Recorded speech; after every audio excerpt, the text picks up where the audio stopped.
The Yellow Wallpaper by Charlotte Perkins Gilman. It is very seldom that mere ordinary people like John and myself secure ancestral hosts for the summer. A colonial mansion, a hereditary estate, I would say a haunted house, and reach the height of romantic felicity. But that would be asking too much of fate. Still, I will proudly declare that there is something queer about it. Else, why should it be let so cheaply? And why have stood so long untenanted? John laughs at me, of course, but one expects that in marriage. John is practical in the stream. He has no patience with fads, an intense horror of superstition, and he scoffs openly at any talk of things not to be felt and seen, and put down in figures. John is a physician, and perhaps I would not say it to a living soul, of course, but this is that paper and a great relief to my mind. Perhaps that is one reason I do not get well faster. You see, he does not believe I am sick. And what can one do? If a physician of high standing and one's own husband assures friends and relatives that there is really nothing the matter with one but temporary nervous depression, a slight hysterical tendency, what is one to do? My brother is also a physician and also of high standing, and he says the same thing. So I take phosphates or phosphites, whichever it is, and tonics and journeys and air and exercise, and am absolutely forbidden to work until I'm well again. Personally, I disagree with their ideas. Personally, I believe that congenial work with excitement and change would do me good. But what is one to do? I did write for a while in spite of them, but it does exhaust me a good deal, having to be so sly about it, or else met with heavy opposition. I sometimes fancy that in my condition, if I had less opposition and more society and stimulus, but John says the very worst thing I can do is to think about my condition, and I confess it always makes me feel bad. So I will let it alone and talk about the house. The most beautiful place. It is quite alone, standing well back from the road, quite 3 miles from the village. It makes me think of English places that you read about, for there are hedges and walls and gates that lock, and lots of separate little houses for the gardeners and people. There is a delicious garden. I never saw such a garden, large and shady, full of box-bordered paths, and lined with long grape-covered arbors with seats under them. There were greenhouses too, but they are all broken now. There was some legal trouble, I believe, something about the heirs and co-heirs. Anyhow, the place has been empty for years. That spoils my ghostliness. I am afraid, but I don't care. There is something strange about the house. I can feel it. I even say so to John one moonlight evening, but he said what I felt was a draught and shut the window. I get unreasonably angry with John sometimes. I'm sure I never used to be so sensitive. I think it is due to this nervous condition. But John says if I feel so, I should neglect proper self-control. So I take pains to control myself, before him at least, and that makes me very tired. a bit. I wanted one downstairs that opened on the piazza and had roses all over the window, and such pretty old-fashioned chintz hangings, but John would not hear of it. He said there was only one window and not room for two beds, and no near room for him if he took another. He is very careful and loving, and hardly lets me steer without special direction. I have a scheduled prescription for each hour in a day. He takes all care for me, and so I feel vastly ungrateful not to value it more. He said we came here solely on my account, that I was to have perfect rest and all the air I could get. Your exercise depends on your strength, my dear, said he, and your food somewhat on your appetite, but air you can absorb all the time. So we took the nursery at the top of the house. It is a big, airy room, the whole floor nearly, with the windows that look all ways, and air and sunshine galore. It was nursery first, and then playroom and the gymnasium, I should judge. For the windows are barred for little children, and there are rings and things in the walls. The pen and paper look as if a boys' school had used it. It is stripped off, the paper, in great patches all around the head of my bed, about as far as I can reach. And in a great place on the other side of the room, low down, I never saw a worse paper in my life. One of those sprawling, flamboyant patterns committing every artistic sin. It is dull enough to confuse the eye in the following, pronounced enough to constantly irritate and provoke study. And when you follow the lamp on certain curves for a little distance, they suddenly commit suicide, plunged off at outrageous angles, destroy themselves in unheard of contradictions. The color is repellent, almost revolting, a smothering unclean yellow, strangely faded by the slow turning sunlight. It is a dull yet lurid orange in some places, a sickly sulphur tint in others. No wonder the children hated it. I should hate it myself if I had to live in this room long. There comes John, and I must put this away. He has to have me write a word. We have been here 2 weeks, and I haven't felt like writing before since that first day. I am sitting by the window now, up in this atrocious nursery, and there is nothing to hinder my writing as much as I please, save lack of strength. John is away all day, and even some nights when his cases are serious. I am glad my case is not serious, but these nervous troubles are dreadfully depressing. John does not know how much I really suffer. He knows there is no reason to suffer, and that satisfies him. Of course, it is only nervousness. It does weigh on me so not to do my duty in any way.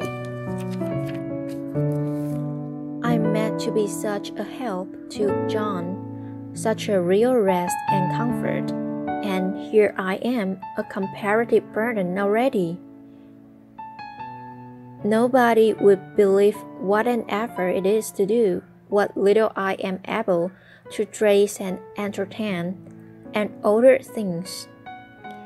It is fortunate Mary is so good with the baby, such a dear baby. And yet I cannot be with him, it makes me so nervous. I suppose John never was nervous in his life. He laughs at me so about this wallpaper. At first, he meant to repaper the room, but afterwards he said that I was letting it get better of me, and that nothing was worse for a nervous patient than to give way to such fancies. He said that after the wallpaper was changed, it would be the heavy bay instead, and then the barred windows, and then that gate at the head of the stairs, and so on. You know, the place is doing you good, he said, and really, my dear, I don't care to renovate the house just for a 3 months rental. Then do let us go downstairs, I said. There are such pretty rooms there. Then he took me in his arms and called me a blessed little goose, and said he would go down cellar if I wished, and I have it whitewashed into the bargain. But it is right enough about the beds and windows and things. It is as airy and comfortable a room as any other, as anyone need wish, and of course I would not be so silly as to make him uncomfortable just for a whim. I'm really getting quite fond of the big room. Oh, but that horrid pepper. Out of one window I can see the garden, those mysterious deep-shaded arbors, the riotous old-fashioned flowers and bushes and gnarly trees. Out of another I get a lovely view of the bay and a little private wharf belonging to the state estate. There is a beautiful shaded lane that runs down there from the house. I always fancy I see people walking in these numerous paths and arbors. But John has cautioned me not to give way to fancy in the least. He says that with my imaginative power and habit of story making, a nervous weakness like mine is sure to lead to all manner of excited fancies, and that I ought to use my will and good sense to check the tendency. So I try. I think sometimes that if I were only well enough to write a little, it would relieve the pressure of ideas and rest me. But I find I get pretty tired when I try. It is so discouraging not to have any advice and companionship about my work. When I get really well, John says we will ask Cousin Henry and Julia down for a long visit, but he says he would as soon put fireworks in my pillowcase as to let me have those stimulating people about now. I wish I could get well faster. But I must not think about that. This paper looks to me as if it knew what a vicious influence it had. There is a recurrent spot where the pattern looks like a broken neck, and two bulbous eyes stare at you upside down. I get positively angry with the impertinence of it, and the everlastingness. Up and down and sideways they crawl, and those absurd, unblinking eyes are everywhere. There is one place where two breasts didn't match, and the eyes go all up and down the line, one a little higher than the other. I never saw so much expression in an inanimate thing before, and we all know how much expression they have. I used to lie awake as a child and get more entertainment and terror out of blank walls and plain furniture that most children could find in a toy store. I remember what a kindly wink the knobs of our big old bureau used to have, and there was one chair that always seemed like a strong friend. I used to feel that if any of the other things looked too furious, I could always hop into that chair and be safe. The furniture in this room is no worse than inharmonious, however, for we had to bring it all from downstairs. I suppose when this was used as a playroom, they had to take the nursery things out, and no wonder. I never saw such ravages as the children had met here.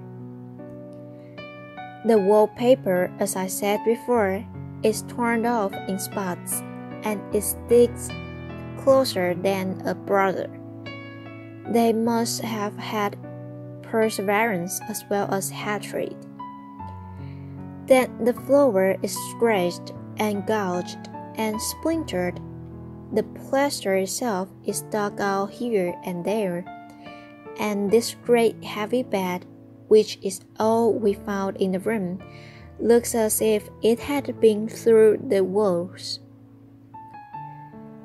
But I don't mind it a bit, only the paper. There comes John's sister, such a dear girl as she is, and so careful of me. I must not let her find me writing. She's a perfect and enthusiastic housekeeper, and hopes for no better profession. I verily believe she thinks it is the writing which made me sick. But I can write when she is out, and see her a long way off from these windows.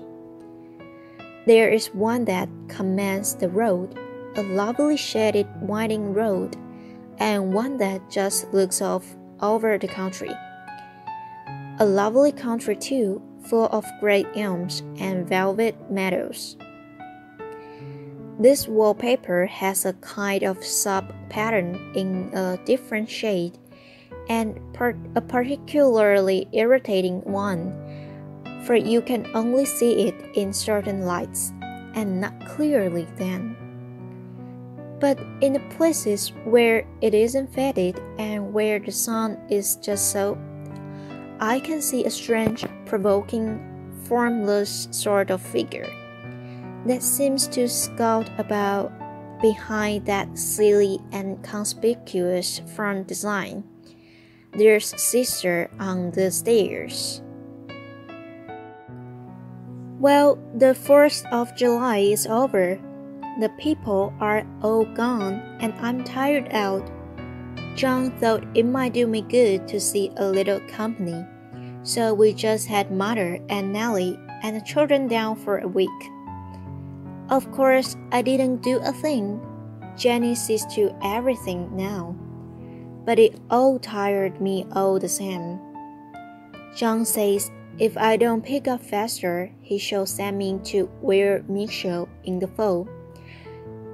But I don't want to go there at all. I had a friend who was in his hands once, and she says he is just like John and my brother, only more so. Besides, it is such an undertaking to go so far. I don't feel as if it was worthwhile to turn my hand over for anything, and I'm getting dreadfully fretful and querulous.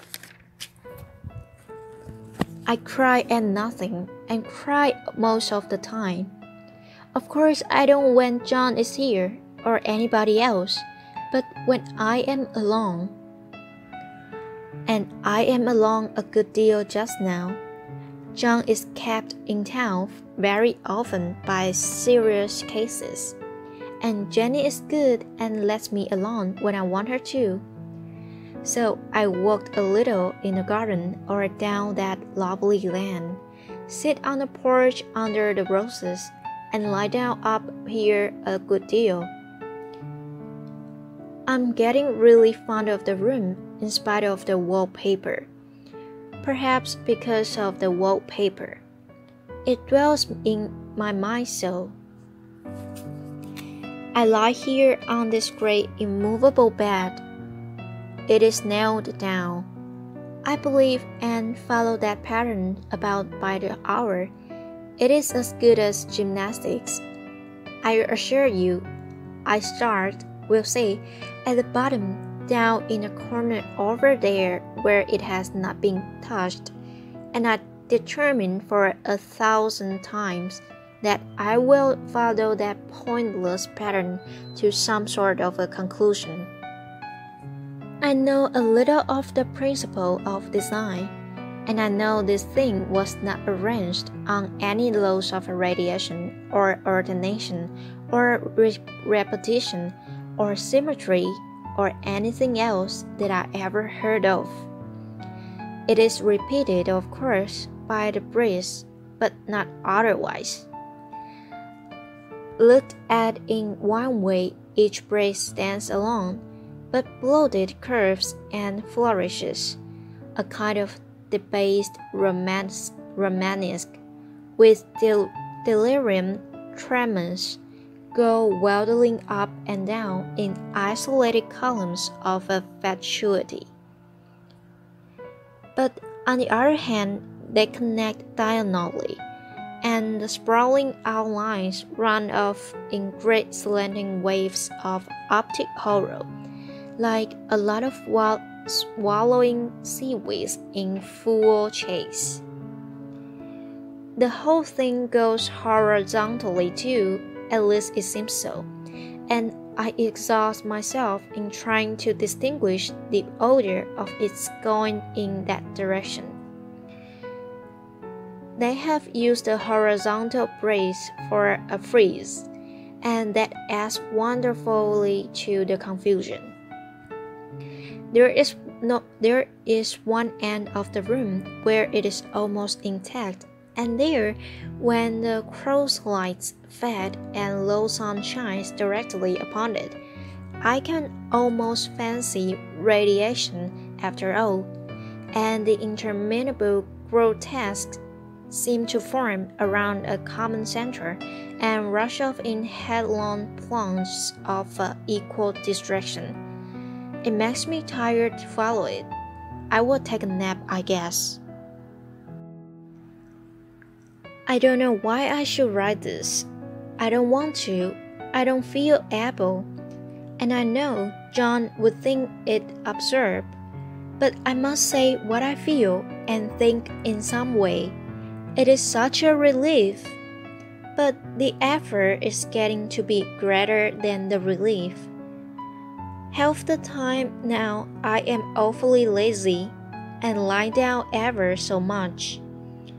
John says I mustn't lose my strength and has me take cod liver, oil, and lots of tonics and things, to say nothing of ale and wine and rare meats.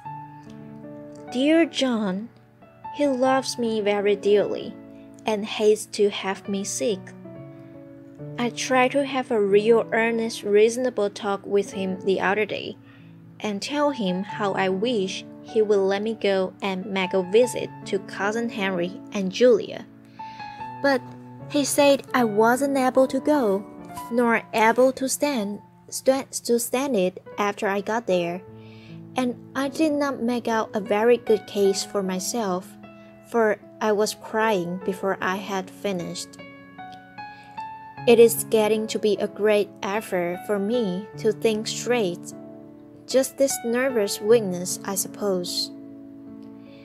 And dear John gathered me up in his arms, and just carried me upstairs and laid me on the bed, and sat by me and read to me till it tired my head. He said I was his darling, and his comfort, and all he had, and what I must take care of myself for his sake, and keep well. He says no one but myself can help me out of it, that I must use my will and self-control and not let any silly fancies run away with me.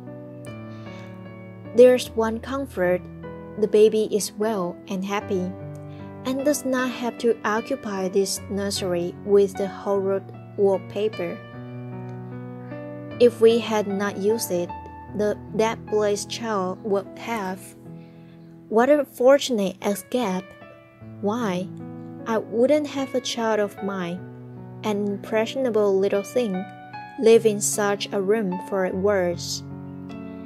I never thought of it before, but it is lucky that John kept me here after all. I can stand it so much easier than a baby, you see. Of course, I never mentioned it to them anymore. I am too wise, but I keep watch of it all the same. There are things in that paper that nobody knows but me, or ever will. Behind that outside pattern, the theme shapes get clearer every day. It is always the same shape, only very numerous. And it is like a woman stooping down and creeping about behind that pattern. I don't like it a bit, I wonder. I begin to think, I wish John would take me away from here. It is so hard to talk with John about my case, because he is so wise, and because he loves me so. But I tried it last night. It was moonlight. The moon shines in all around just as the sun does. I had to see it sometimes. It creeps so slowly and always comes in by one window or another. John was asleep, and I hated to waken him. So I kept still and watched the moonlight on that undulating wallpaper till I felt creepy. The faint figure behind seemed to shake the pattern, just as if she wanted to get out. I got up softly and went to feel and see if the paper did move, and when I came back, John was awake. "What is it, little girl?" he said. "Don't go walking about like that, you'll get cold." I thought it was a good time to talk, so I told him that I really was not getting here and that I wished he would take me away. "Why, darling," said he, "our list will be up in 3 weeks, and I can see how to live before. The repairs are not done at home, and I cannot possibly leave town just now. Of course, if you were in any danger, I could and I would, but you really are better, dear, whether you can see it or not. I am a doctor, dear, and I know you are gaining flesh and color. Your appetite is better. I feel really much easier about you." "I don't weigh a bit more," said I, "nor as much, and my appetite may be better in the evening when you are here, but it is worse in the morning when you are away." "Bless your little heart," said he with a big hug. "She shall be as sick as she pleases, but now let's improve the shining hours by going to sleep and talk about it in the morning." "And you won't go away?" I asked gloomily. "Why, how can I, dear? It is only 3 weeks more, and then we will take a nice little trip of a few days, while Jenny is getting the house ready. Really, dear, you are better." "Better in body, perhaps," I began, and stopped short, for he sat up straight and looked at me with such a stern, reproachful look that I could not say another word. "My darling," said he, "I beg of you, for my sake, and for our child's sake, as well as for your own, that you will never for one instant let that idea enter your mind. There is nothing so dangerous, so fascinating, to a temperament like yours. It is a false and foolish fancy. Can you not trust me as a physician when I tell you so? So of course I said no more on that score, and we went to sleep before long. He thought I was asleep first, but I wasn't, and lay there for hours trying to decide whether that front pattern and that back pattern really did move together or separately.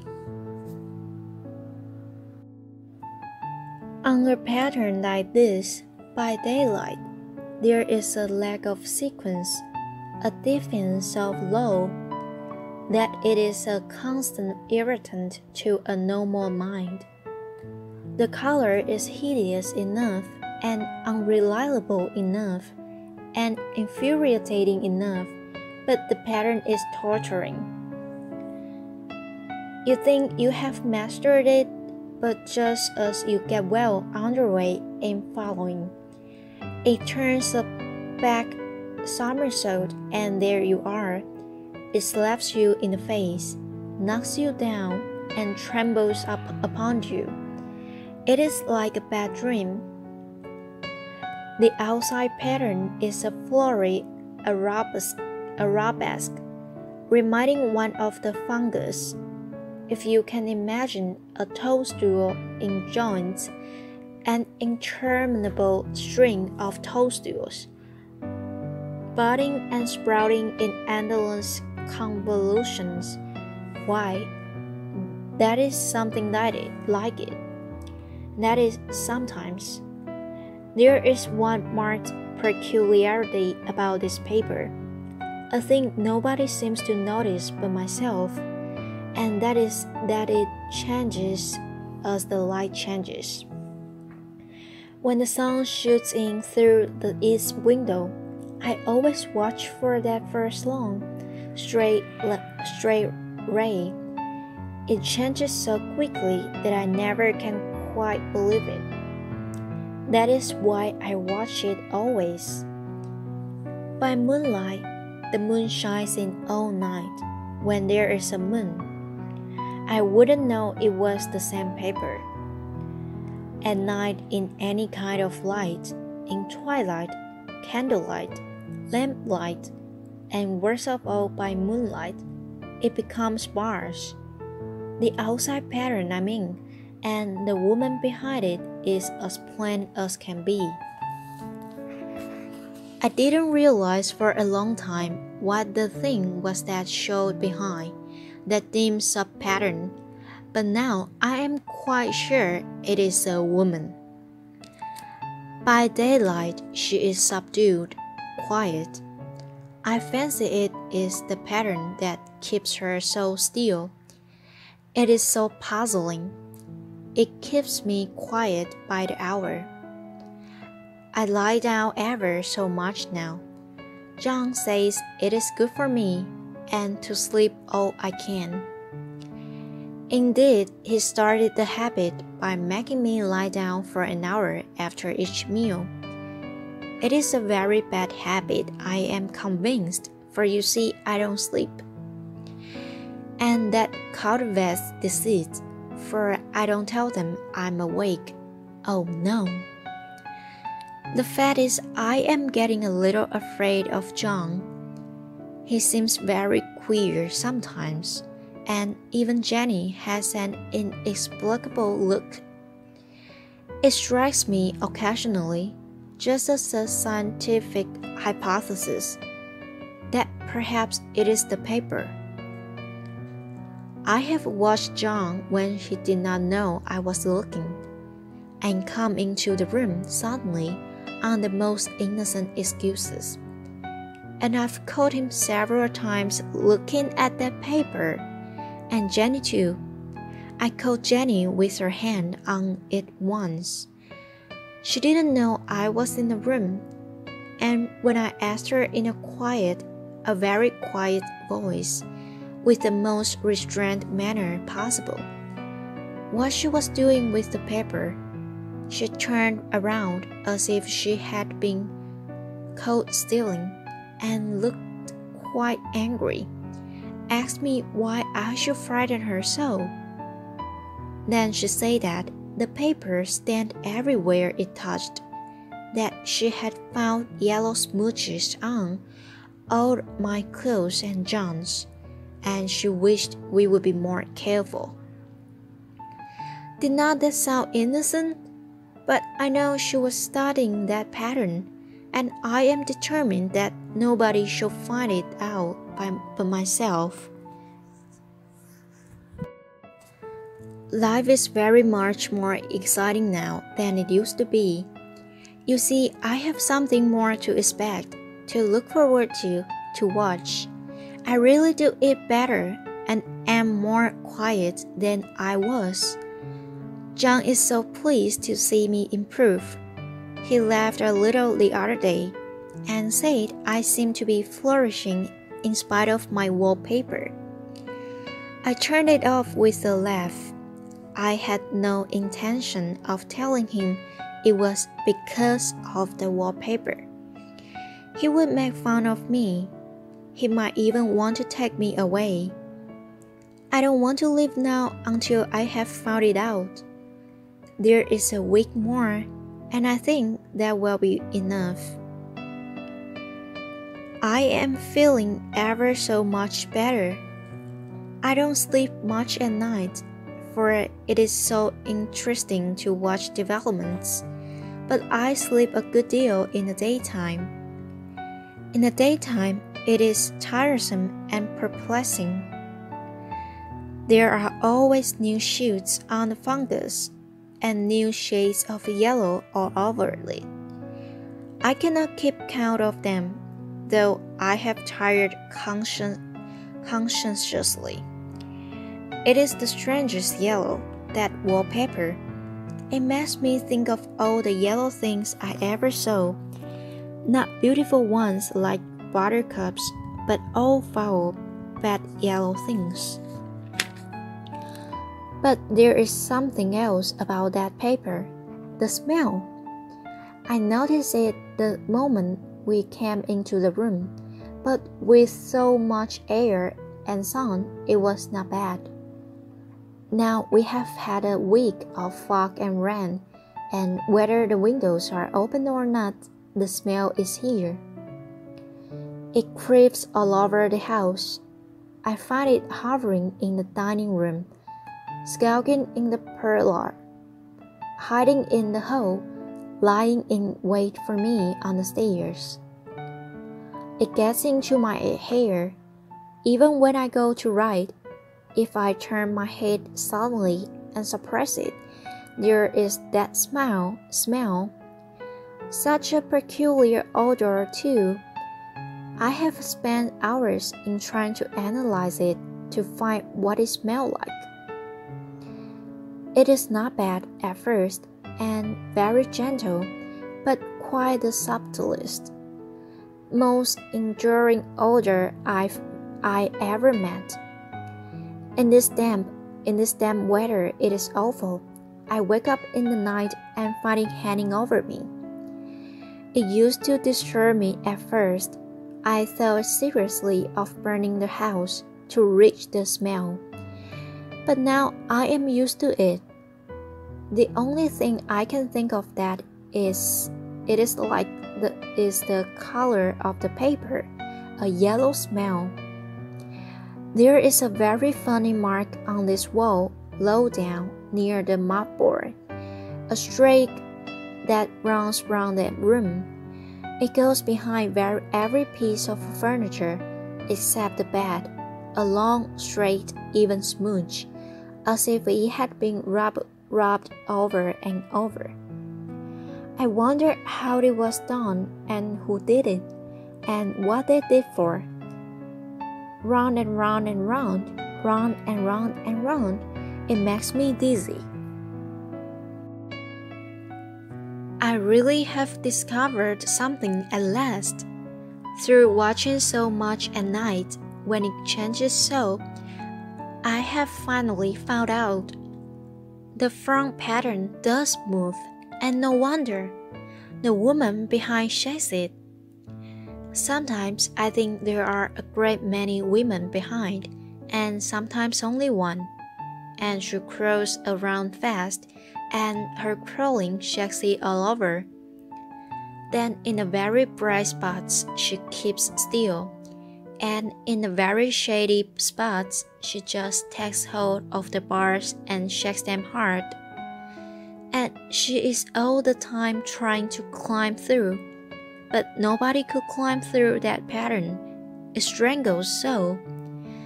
I think that is why it has so many heads. They get through, and then the pattern strangles them off and turns them upside down and makes their eyes white. If those heads were covered or taken off, it would not be half so bad. I think that woman gets out in the daytime, and I'll tell you why privately. I've seen her. I can see her out of every one of my windows. It is the same woman, I know, for she is always creeping, and most women do not creep by daylight. I see her in that long shady lane, creeping up and down. I see her in those dark grape arbors, creeping all around the garden. I see her on that long road under the trees, creeping along, and when a carriage comes, she hides under the blackberry vines. I don't blame her a bit. It must be very humiliating to be caught creeping by daylight. I always lock the door when I creep by daylight. I can't do it at night, for I know John would suspect something at once. And John is so queer now that I don't want to irritate him. I wish he would take another room. Besides, I don't want anybody to get that woman out at night but myself. I often wonder if I could see her out of all the windows at once. But turn as fast as I can only see out of one at a time. And though I always see her, she may be able to creep faster than I can turn. I have watched her sometimes away off in the open country, creeping as fast as a cloud shadow in a high wind. If only that top pattern could be gotten off from the under one, I mean to try it little by little. I have found out another funny thing, but I shan't tell it this time. It does not do to trust people too much. There are only 2 more days to get this paper off, and I believe John is beginning to notice. I don't like the look in his eyes. And I heard him ask Jenny a lot of professional questions about me. She had a very good report to give. She said I slept a good deal in the daytime. John knows I don't sleep very well at night, for I'm so quiet. He asked me all sorts of questions too, and pretended to be very loving and kind, as if I couldn't see through him. Still, I don't wonder he acts so, sleeping under this paper for 3 months. It only interests me, but I feel sure John and Jenny are secretly affected by it. Hooray! This is the last day, but it is enough. John had to stay in town overnight and won't be out until this evening. Jenny wanted to sleep with me, the sly thing, but I told her I should undoubtedly rest better for a night all alone. That was clever, for really I wasn't alone a bit. As soon as it was moonlight and that poor thing began to crow and shake that pattern, I got up and ran to help her. I pulled and she shook. I shook and she pulled, and before morning we had peeled off yards of that paper. A strip about as high as my head and half around the room. And then, when the sun came, and that awful pattern began to laugh at me, I declared I would finish it today. We go away tomorrow, and they are moving all my furniture down again to leave things as they were before. Jenny looked at the wall in amazement, but I told her merrily that I did it out of pure spite at the vicious thing. She laughed and said she wouldn't mind doing it herself, but I must not get tired. How she betrayed herself that time! But I am here, and no person touches this paper but me, not alive. She tried to get me out of the room. It was too passionate, but I said it was so quiet and empty and clean now that I believed I would lie down again and sleep all I could, and not to wake me even for dinner. I would call when I woke. So now she is gone, and the servants are gone, and the things are gone, and there is nothing left but that great bedstead nailed down, with the canvas mattress we found on it. We should sleep downstairs tonight and take the boat home tomorrow. I quite enjoy the room. Now it is bare again. How those children did tear about here! This bedstead is fairly gnawed. But I must get to work. I have locked the door and thrown the key down into the front path. I don't want to go out, and I don't want to have anybody come in till John comes. I want to astonish him. I've got a rope up here that even Jenny did not find.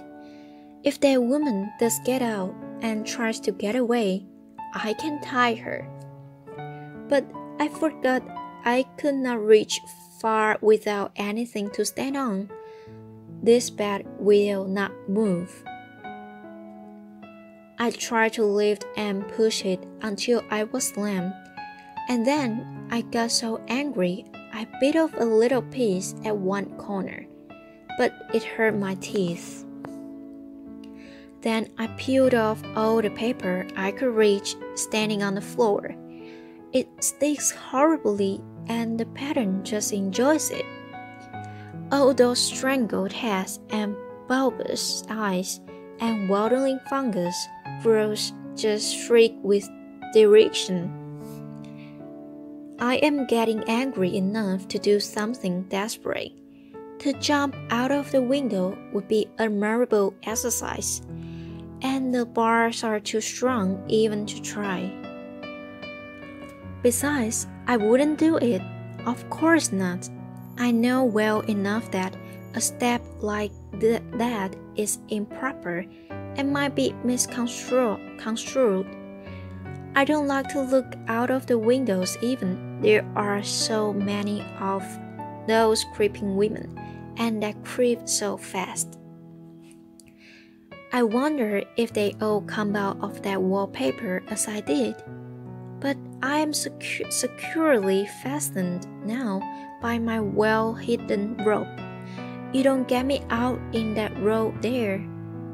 I suppose I shall have to get back behind the pattern when it comes night, and that is hard.